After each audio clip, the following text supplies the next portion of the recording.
Кыргыз айран навигация 2 вариант предлагать этти, Зөтна посадочный палас ушул мөөнүндө калкалып бирок судлинением бул жака и бул жака 4 метргечи.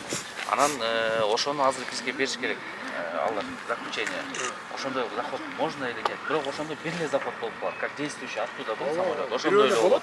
Бирөө ошондон учат, кайра конот, бияктан кайра ошол жака. Бирок ошол варианттын эки носу болуп атат да. Бирөөсү отступ взлётно-посадочный полосы могул жагында 400 метр болуп атат биздечи. Өзү по идее ошондой взлётно-посадочный полосы 3,5 болгондо бизде 900 метр болуш керек экен. Это бир моменти, экинчи моменти бул жакта по курсу тоо турат. Экинчи вариант предлагать эттик ал институтка. Нар жагына смещение, кичине нар ту сторону, тигил тарабына. Ошол жагына кылдык.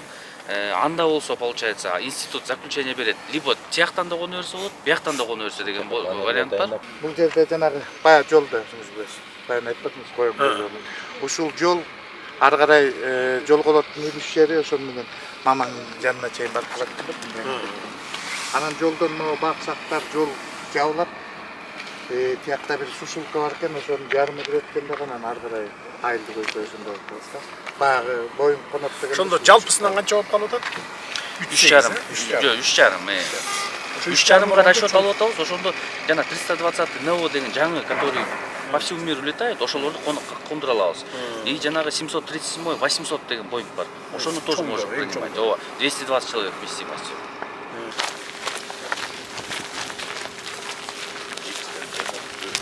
В случае увеличения, получается, пропускная мощность бөлүш керек да, если мы будем принимать чоң борттордучу.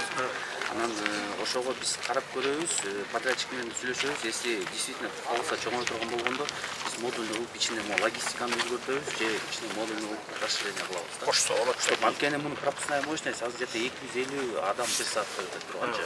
А если эки борт, например, конуп калса, бир региональный 100 адамдыр. И бир чоң 250 конуп калса, анда бунун нерсе жетпей калат, э? Мощность жетпей калат да.